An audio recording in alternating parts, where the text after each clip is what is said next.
This is Real Estate This Week with Stephen Gasque. 17 years on air and online, helping you succeed in buying, selling, and investing in property. The best real estate strategies out there, just for you. Welcome to Real Estate This Week. Hi again, I'm Stephen Gasque, and I'm so glad you're here as we look at how to sell a house, something that used to be easy, but the markets are changing and buyers have more power. So it's very possible if you're planning to sell, you'll have to step up your game. And joining us now is a broker who really knows how to do that, how to make a great sale happen. Greg Herb is the broker owner and president of Herb Real Estate Incorporated in the Philadelphia area. Greg is the past president of the Pennsylvania Association of Realtors, and he was awarded the National Association of Realtors' highest honor, its Distinguished Service Award. Greg, welcome to Real Estate This Week. Good morning, Steve. Good to be with you today. I am so glad you're here. And so, Greg, my number one question for you. Greg, if someone comes into your office and sits down and says, I want to sell my house, what's your first move? Our first move is to actually physically do that walk through the property, interview with the client, let them interview us, and look at our marketing strategies, look at what things may or may not need to be done to the property to maximize their profit, to maximize the sale price of the property, and best position them in the marketplace for the most success. So we like to get in there early before someone says, hey, I want you to come out. We've heard this before, but I have a few things I want to do first, and then I'm going to have you out. And I'm going to say, not to interrupt you, I'd love to be out there early on, and let's have that conversation together, because there are so many things that you can do to best position yourself for more success, make your home stand out properly price that property, and really be set up for some success. And on top of that, we've actually stepped our game up in marketing. When people from the outside say, well, real estate's pretty easy today. I saw you had a listing and 3 days later it's sold. It's pretty easy out there.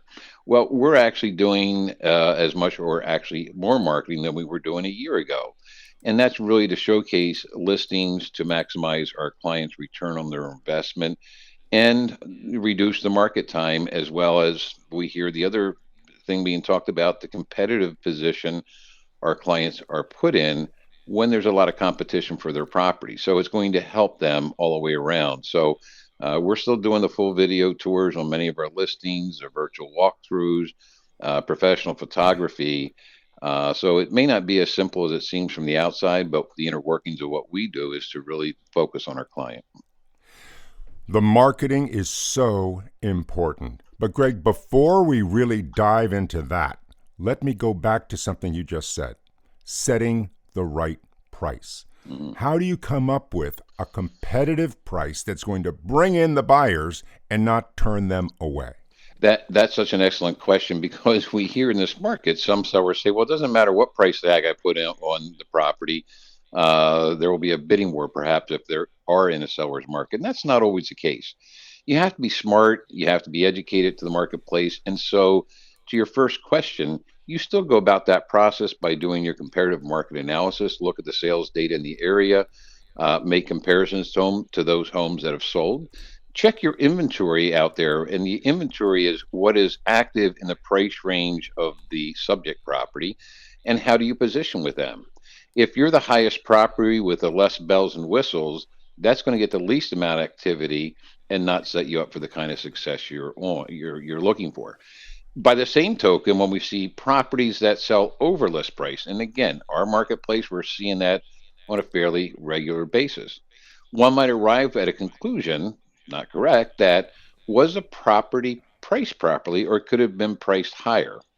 If you're pricing that property based upon factual data that we've obtained, we share with the client, we have that conversation as to why that property should be in X to Y range. Okay. Truly, it is the marketplace that's going to determine that final outcome.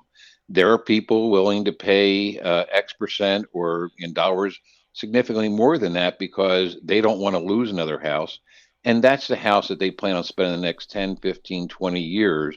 And if they did overpay a little bit, they're okay with that because that's going to be absorbed. Even if appreciation rates have slowed down in our area, I think I saw the last quarter to be in the 6% range. That's still a hefty return on their investment, and there's no slowing down on that. So you really can't make that mistake as long as you're getting some professional advice and some guidance. But starting with your question, pricing the property based upon market data is still critically important. But I'm sure you still have sellers who hear you say, "Sir, I believe your house can bring in $800,000." And they reply, "Great, let's ask $1 million." What happens to that house, Greg? You've talked to some of my clients because I've had some very similar conversations. And so what you can do there is really go back to data. Data is so important, not what I think or believe is happening, but show what's happening in the marketplace. And I'm going to use a reverse comment here, so to speak. If I have a listing that's on the market for, say, 3 weeks, that's normal in a normalized market. If that property is on the market 2 or 3 weeks in today's market in our region, another agent who's calling to show that property or may have an interested buyer, their first question is, what's wrong with the property? What do you mean? It's a great property. It's well maintained. There's no deferred maintenance, et cetera, et cetera. Well, it hasn't sold. So those who choose to list the property well above the recommended price range end up sitting on the market longer. And the reality of it is they've lost the golden opportunity. And that golden opportunity is when you have a property that first goes on the market, whether it's coming soon for a couple of days till the owner finishes some things up and then going active, but let's just say an active listing, that property and through the MLS systems and other marketing methods is being distributed across the board to many outlets, realtors, buyers, potential buyers, buyers who have search criteria registered to that particular criteria of the property. That is your best opportunity to maximize dollars. After you lose those first few days, or let's say it's a week to 10 days, who's your buyer? Who are you picking up? New people in the marketplace, because guess what, Stephen? All those other folks that are some of your most valuable buyers, you may have just lost. And the Ah. reality of it is, I see those homes selling less than what was recommended at the end of the day, because then they'll eventually, in your example, bring that property down to 950 or 900, and then 850, and they're going to get something in the 750 to 800 price range. And had they priced it properly in the beginning, I truly believe, and the data shows, they probably would have gotten that or better if they were priced competitively, and then you would have had a competitive situation with buyers. So overpricing your listing in any market is never good advice. And I think data will prove that and does prove that. Greg, that is great information. But let me ask you about the balance between putting a lot of money into your house, hoping to get a higher sales price, or just leaving it as it is and settling for a lower price. How do you guide people through that big decision? Well, first of all, many of the large expenditures do not have a dollar for dollar return. And so I use my dollar for dollar return. If I'm going to suggest my client invest a dollar, they better at least get that dollar or $1.50 back. And on top of that, have the property more saleable at not only a better price, but in a more reasonable period of time with better success. So if people are doing, and if you look at this from any remodeling articles we put out from time to time, replacement windows, kitchen upgrades, bathroom upgrades, a brand new roof. Sometimes that's a necessary evil, and the downturn of not doing it has a more negative impact. But by and large, those items, if you go out there and spend $20,000 or $30,000 on whatever X was, tomorrow your property is not worth that much more. So the summary is that let an expert look at that property, suggest maybe restaging, maybe lighting up paint in a room or opening up a room a little bit more, throwing some mulch down, some flowers. A lot of times it's just some maintenance items, and to better enhance the appearance and showability of that property. Those things are not by and large ticket expenditures. So the large ticket items, generally will not bring you an immediate dollar for dollar return. And that's why having us out early rather than later is to work together on a list and prioritize what things are going to have the most impact on the property. Greg, that is great. And it's true, of course, that not every seller has 20K in the bank that they can just write a check for and Well, replace their roof. okay, you roof and a case in point, I actually had last year. Some folks, wonderful people, wonderful client, nice home, immediately pulled up and said, new roof. I saw it buckling. You saw a couple missing shingles. And unfortunately, they were in a financial situation where they had no ability to facilitate that themselves. What did I do? When I got done with my tour of the property, sat down with them and said, one of the first things I'm going to do is get you one or two estimates from a local roofer. And they looked at me and said, what don't you understand? We know we need a new roof. We can see that, but unfortunately, financially, we can't afford to do so. I said, I totally understand that. I totally appreciate and respect that. But what happens in that situation, Stephen, is buyers will come in and subconsciously assign a much greater number to a maintenance item or something of significant portion that needs to be done. And while sellers will tend to underestimate those costs, the reality of it is the true cost is somewhere in between. And in this situation, in summary, what I did was obtain those two estimates, put it out there with a seller disclosure. Our state is a seller disclosure state. And it kind of says to everybody, hey, folks, we acknowledge the fact that this roof has seen better days and probably has to be replaced in the short term. And we're providing with two well-known expert roof companies who provided estimates, and we put that there. So one was we were saying we know to potential buyers this is an issue. Help you out. We're actually putting some estimates here. Ironically, the estimate was far less than what even my seller thought it would be. And the home sold very quickly with a buyer saying, I can get a better price than that. Now, if I hadn't had that out there, they would have, I guarantee you, subconsciously or would have assigned a much greater number. So there are ways to deal with those things in a strategic way that preserves my client's equity and in the end of the day actually brings them more money. Greg, that is a great strategy.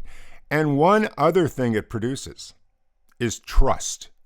For every buyer looking at that house, you've disclosed it, you've given them the price, there's no hiding the bad roof, you've put it right out front, and every buyer will trust you because of that.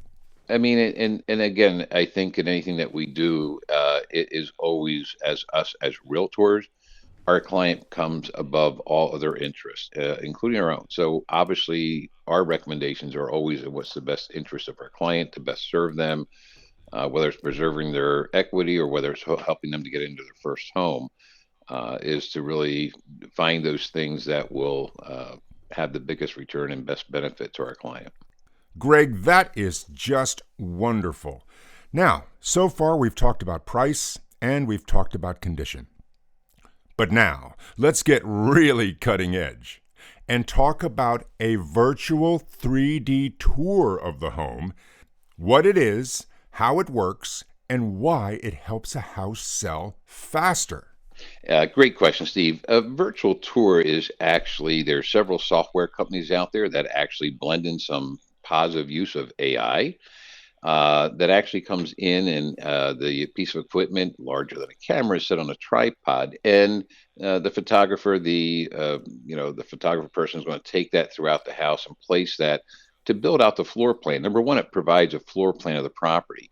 More importantly, it actually provides a 360 view of that home and has a whole lot of other bells and whistles that come with it. But in essence, what it does, when a potential buyer opens that up, they actually are inside the house, and then using their finger, they can actually tour the house, literally as they were standing there. Look up at the ceiling, look down at the floor, look at every crevice and corner of the particular property, see the whole floor plan of the property. And they come to that showing extremely knowledgeable about the property.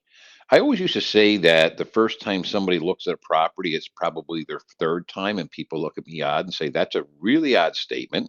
What do you mean? I've heard you say that before. No, I say that because I tell a client the first impression starts with photography is so important. So, what captures a potential buyer's interest is photography. We invest in some top quality professional photography because we want to showcase that house in the reality of what it is. They're not, filtered or buffed up pictures. They're the actual pictures of the property. And so a person looks at that.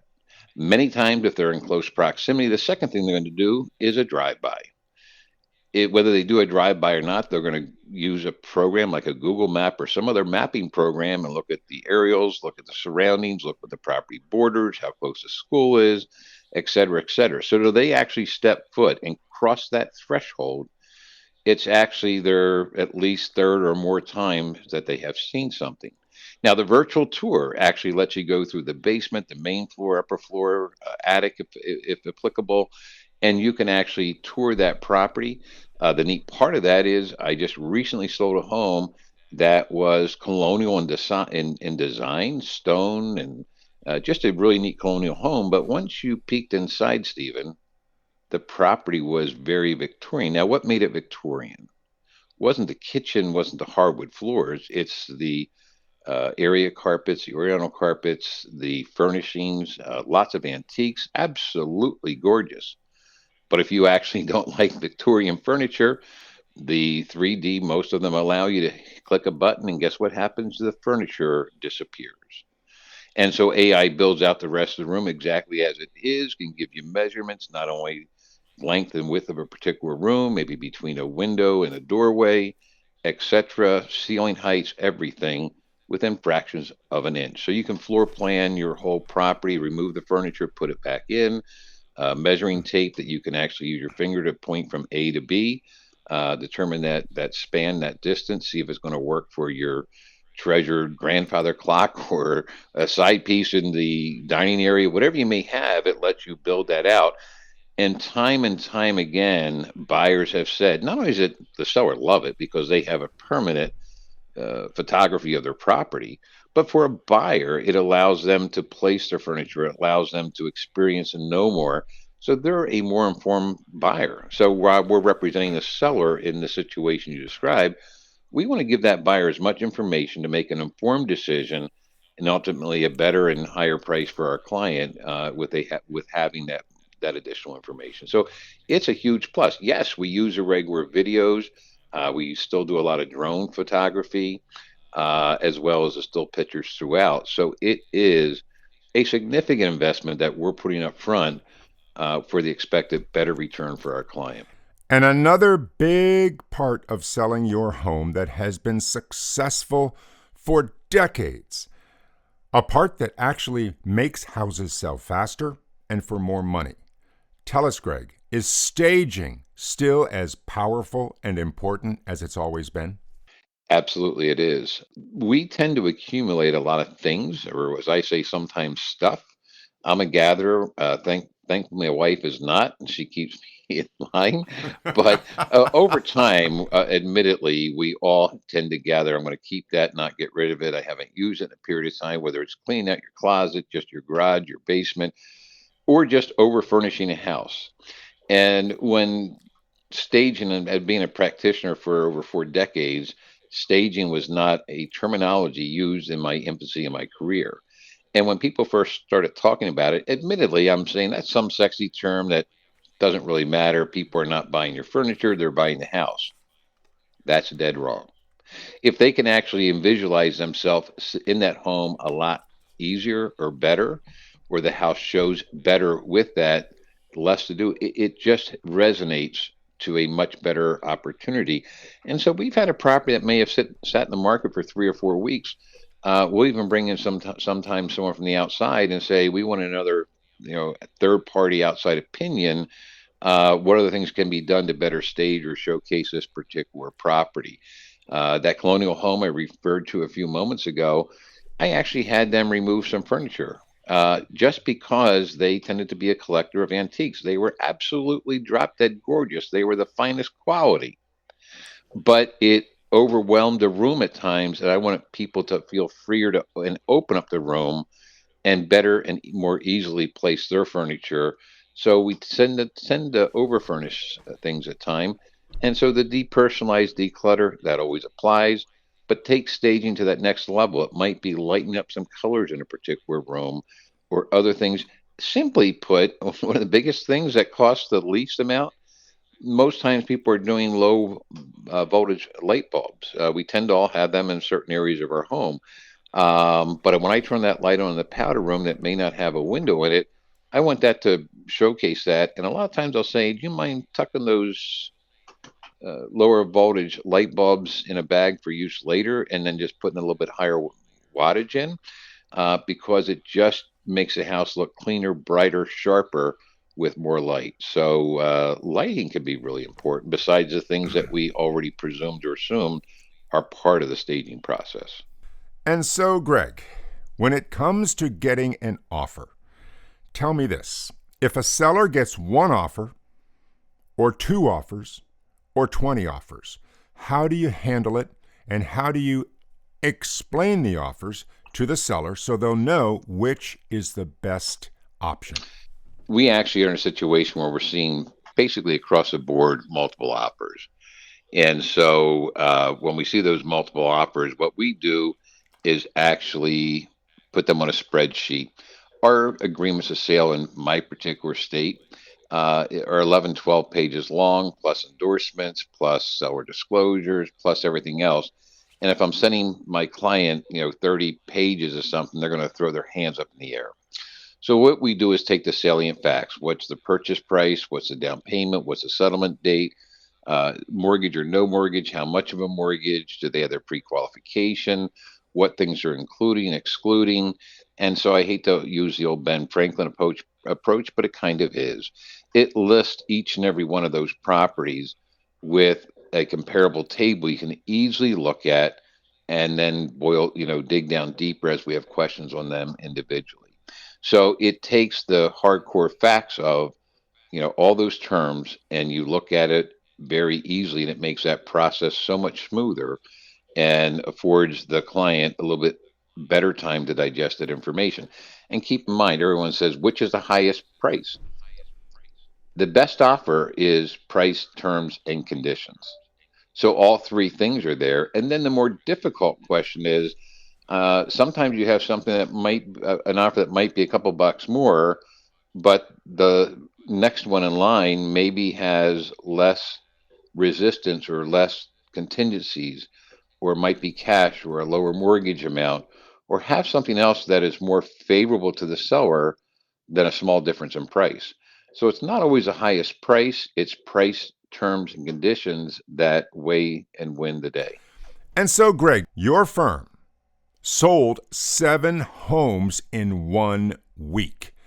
Greg, how did you do it? And what can the possible sellers listening to this right now learn from it? Great question, Stephen. And just to clarify, we're a smaller boutique office. We have one office and about 20 agents. So to put things in perspective, many offices in our region, have 50, 100, 200 agents in their office. So putting things in perspective, we choose to be the size we are for a reason. But to your question, it's really deploying some of the strategies we talked about early on. Taking that time to evaluate the property, pricing the property properly, doing the things that are going to stage the house, make those improvements that are going to have the greatest success for that particular client. When you put that whole package together, and for any seller, no matter where you're at, get the professional advice of a realtor who can provide data and information that's going to help guide you in that path forward to have the best success. Certainly the other things we talked about, Stephen, I think the additional marketing, advertising, and things that we're doing to reach potential buyers, a greater number of buyers, all have a positive impact on the results that we're seeing for our sellers. So again, we're still in a seller's market, and really enjoying the opportunity to make a lot of sellers very, very happy today. Well, Greg, I've got to tell you, every time I talk to you, I learn so much. And I really want to thank you for being on the show today and telling us about cutting-edge seller strategies in today's market and what every seller should know. Greg, thank you. Stephen, thank you. It's always a pleasure to have a conversation with you. I don't look at this as an interview. We're just having a good old conversation, and hope that your listeners can certainly glean some positive or helpful things that will help ensure their success as well. Thank you, Greg. Greg Herb, the broker owner and president of Herb Real Estate Incorporated in the Philadelphia area. Greg is the past president of the Pennsylvania Association of Realtors and a recipient of the National Association of Realtors' highest honor, its Distinguished Service Award. Next time on Real Estate This Week, more top real estate experts share their knowledge with you as the summer of 2026 continues. It's one hot market, and we'll have red hot advice. That's next on Real Estate This Week. And until then, I'm Stephen Gasque, and thank you for listening.